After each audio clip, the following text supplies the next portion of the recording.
Clic, bonsoir cinéphiles et cinéphiles. Aujourd'hui, on se retrouve sur Ciné Passion Blu-ray DVD, non pas pour vous chroniquer un film ou un pop ou une sortie cinéma, mais plutôt pour donner à peu près mon point de vue sur le premier épisode de la saison 8 de Walking Dead. L'ayant visionné avec le slasher, on se doutait très très bien que Rick et sa bande n'allaient pas en rester là et ils auraient des comptes à rendre, enfin Negan aurait des comptes à rendre avec tout la bande à Rick. Alors, bon, on voit bien comme c'était prévu, comme on avait dit aussi un Rick vieillissant, mais il y a plein d'hypothèses qui se font autour de ça. Pourquoi est-ce qu'on voit Rick vieillissant? Grande barbe et tout ça. Moi, je ne pourrais pas dire que Rick est très vieillissant. Quand on regarde vraiment sur la série, l'épisode, je ne vais pas me baser sur le comics, le bouquin qui est là, hein, ils sont tous là. Je vais plutôt me baser sur l'image qu'on voit de Judith. Si on dit vraiment que Rick est vieillissant, très vieillissant, moi quand je parle de vieillissant, on peut se considérer comme grand-père. Là oui, on est vieillissant. Mais quand on voit Judith au début du film, au début de la série, quand Rick part voir Negan, elle tient déjà sur ses jambes, elle fait du coloriage à la craie sur une route, d'Alexandria d'ailleurs. Et là, l'image qu'on nous dit de Rick vieillissant, on voit la petite Judith, un peu plus grande, le chercher. On peut dire qu'elle a peut-être 4-5 ans de plus. Si pour vous, prendre 4-5 ans de plus dans les lattes, c'est être vraiment vieillissant, je sais pas. Je sais pas. Donc moi, je dirais plutôt que Rick, c'est sa barbe qui le fait vieillissant et tout. Après, on nous dit aussi, oui, on le voit, les yeux ingurgités, moi, avec tout rouge, en train de pleurer, transpirer, et que Rick serait peut-être soulagé ou peut-être traumatisé par quelque chose. Et là, il y a plein d'hypothèses qui se font. Première hypothèse que j'ai entendue, on dit que... De toute façon, on sait très bien qu'il va y avoir des morts dans cette série. Euh, il y a déjà son ami qui l'a aidé, si vous vous souvenez, au premier épisode, qui est Morgan. Euh, on dit que peut-être que c'est lui qui va mourir. On dit peut-être que c'est Carol. On dit peut-être que c'est Daryl Dixon, donc. Euh, peut-être Carl aussi. Pourquoi est-ce qu'on le voit passer comme ça? Déjà, quand on voit Rick aussi dans...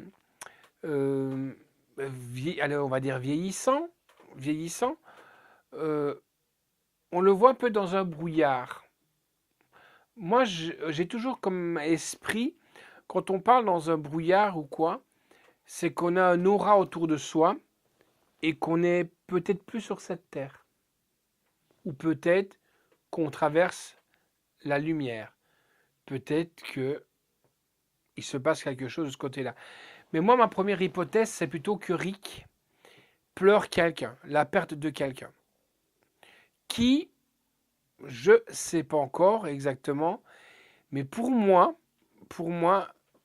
je pencherais plutôt, d'après le premier épisode que j'ai pu voir. Après, on essaiera de se voir toutes les semaines pour en discuter un petit peu, et ce serait pas mal que vous me donniez un peu votre façon de penser, hein, si vous regardez la série.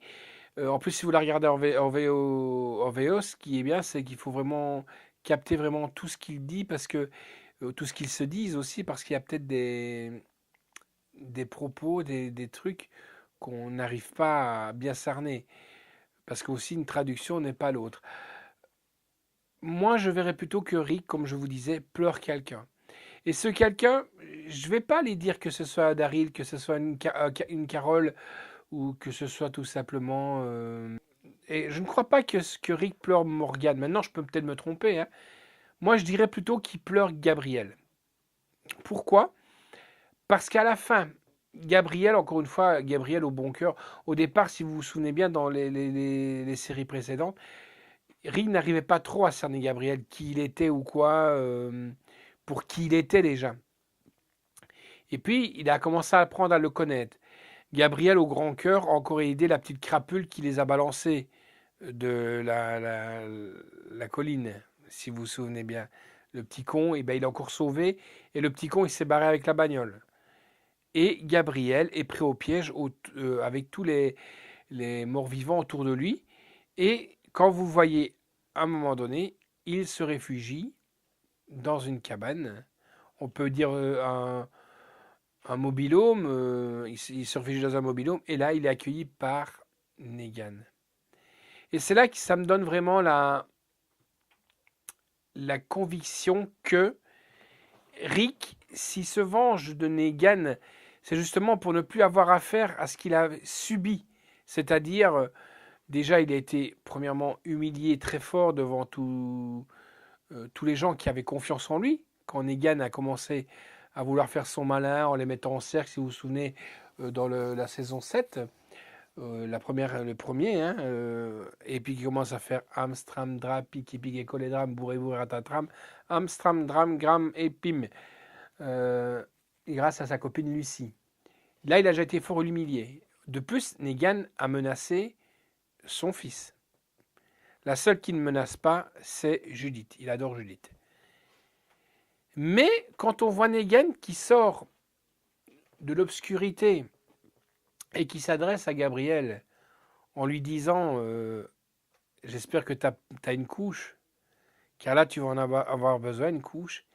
Moi, ce que je pense, et là je ne me base plus du tout sur les comics, parce que, entre parenthèses, c'est un comics quand même, hein, Walking Dead.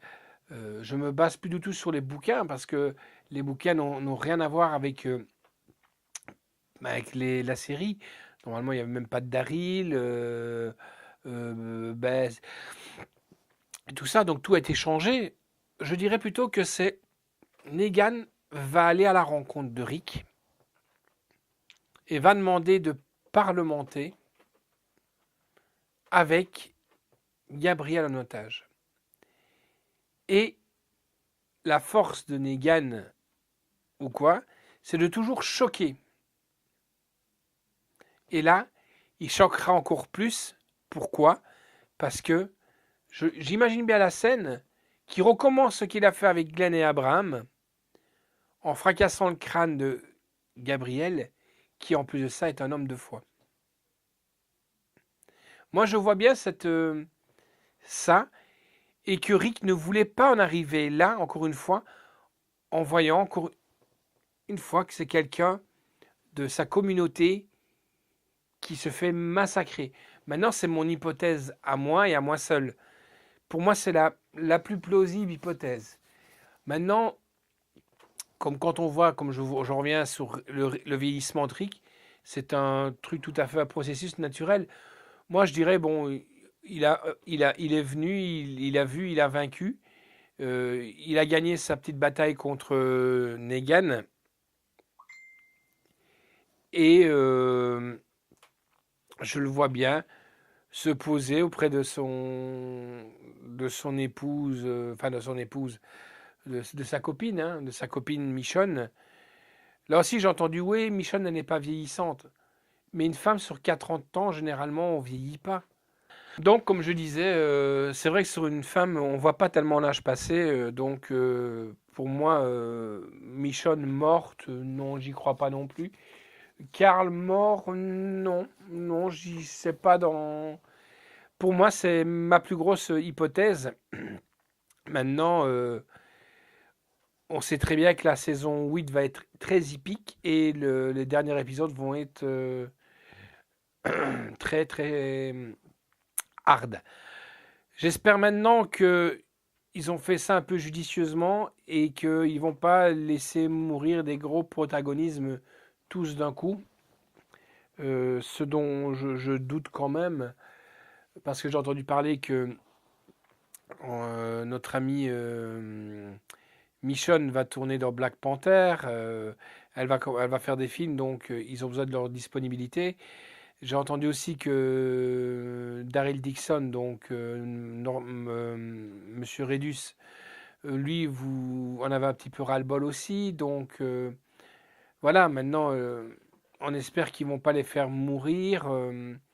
Et si même ils meurent, je tiens à dire, chers amis et amies, que la série ne s'arrête pas. C'est moi quand j'entends des gens qui disent oh ils sont morts, Glenn est mort, la série ne vaut plus le coup. Non, bon, on peut avoir ses préférés, ça c'est sûr et certain. Mais bon, c'est pas parce que l'acteur ou l'actrice meurt qu'on dit bah oui je vais laisser la série sur le côté. Voilà, justement, parce que si le cas arrive, c'est ce que je parlais tout à l'heure dans une autre chronique pour Boons, que moi j'adore. Personnellement, maintenant les firmes, donc AMC, et là maintenant, il faut savoir que Walking Dead est passé chez Fox, ils avancent énormément d'argent. Donc eux, ce qu'ils veulent, c'est de la rentabilité. Donc s'il n'y a pas d'audimat, d'audience à leur espérance, automatiquement, bah, ils suppriment les séries télé. Et là, ce sera un peu con. Surtout que là, maintenant, même s'il y a des gens qui critiquent énormément Fear the Walking Dead, on va avoir justement un spin-off avec Morgan, Negan, pardon, et Fear the Walking Dead. Donc, donc, on va voir comment ça va donner et peut-être qu'un jour, on aura une jonction. Mais bon, en revenant au premier épisode de Walking Dead, ben, on peut se faire des hypothèses. Et pour moi, mon hypothèse, c'est Negan qui se pointe. Et Rick, t'as voulu faire le con. T'as vu, moi, je suis Negan et j'ai une plus grosse que toi, comme il lui dit.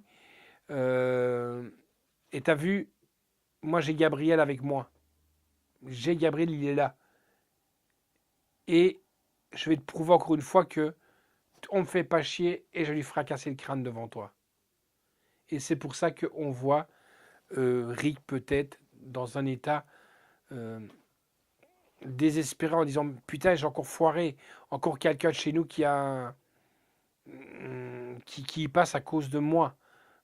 Qu'est-ce que j'ai fait?